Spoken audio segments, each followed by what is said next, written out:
सरपंच संतोष देशमुखांच्या हत्येला 1 महिना उलटला तर देशमुख कुटुंबानं न्याय कधी मिळणार असा सवाल उपस्थित केला।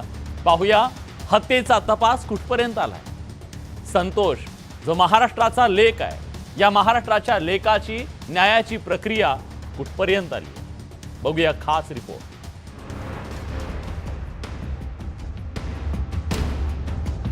9 डिसेंबर रोजी मसाजोगचे सरपंच संतोष देशमुखांची निर्घृण हत्या झाली।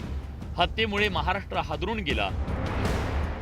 देशमुखांच्या हत्येचे मोर्चाच्या माध्यमातून सातत्याने पडसाद उमटतायत। देशमुख कुटुंबाला न्याय मिळावा यासाठी ठिकठिकाणी मोर्चे काढले जात आहेत। सीआयडी कडूनही या प्रकरणी वेगाने तपास केला जातोय। 6 आरोपींना आतापर्यंत गजाआड करण्यात आलं। खंडणी प्रकरणातील आरोपी वाल्मिक कराडच्या व्हॉइस सॅम्पलच्या माध्यमातून ठोस पुरावे गोळा करण्यावर भर देण्यात आला। मात्र प्रत्यक्षात न्याय कधी मिळणार याचं उत्तर मिळत नसल्याबद्दल देशमुख कुटुंबानं नाराजी व्यक्त केली। आपण स्वातंत्र्य असताना न्याय हा आपण का मागायचा? संविधान लिहिले आंबेडकरांनी आणि शिवाजी महाराजांनी, संतांनी जे आपल्याला थोर विचार दिलेत, त्या जर विचारांवर आज आपण चाललो असतो तर ही गुंडगिरी वाढलीच नसती। आज माझ्या वडिलांची हत्या झाली आहे, त्यांच्या अगोदर अनेकांचे बळी गेलेत, तर ते अन्यायाविरुद्ध न्याय उठू शकले नाहीत, आवाज उठू शकले नाहीत। त्यांना तसेच माझ्या वडिलांना आणि आपल्या सर्वांना हा अन्याय दूर करून न्यायाकडे जायचंय। त्यासाठी मला तुमची तसंच सर्वांची गरज आहे।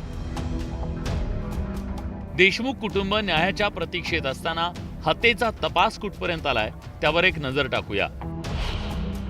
9 डिसेंबरला सरपंच संतोष देशमुखांची हत्या करण्यात आली।